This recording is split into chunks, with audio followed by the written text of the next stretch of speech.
या सगळ्यावर मनोज जरांगे पाटील यांचा जो बीड जिल्ह्यातील शेतकऱ्यांच्या बांधावरचा हा दौरा आहे, हा केवळ नेत्याची भेट नसून ती शेतकऱ्यांच्या दुःखावर म्हणजेच शेतकऱ्यांना कुठेतरी विश्वास, शेतकऱ्यांच्या मनामध्ये एक ऊर्जा निर्माण करणारा किंवा त्यांच्या दुःखावर मलम लावण्याचं काम करणारा हा एक दौरा आहे. त्यांनी सरकारला स्पष्ट संदेश दिलेला आहे की शेतकऱ्यांची समस्या ही राजकीय विचारांच्या पलीकडे असते आणि त्यांना तातडीनं मदतीची गरज आहे.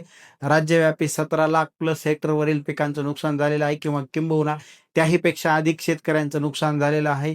या पार्श्वभूमीवर हा दौरा अत्यंत महत्त्वाचा आहे, कारण की जरांगे पाटलाला आता सगळ्या स्तरावरून पाठिंबा वाढत आहे. प्रत्येकाच्या घरामध्ये तातडीनं मदत पोहोचली पाहिजे असं यावेळेस जरांगे पाटील यांनी त्या ठिकाणी सरकारला मागणी केलेली आहे.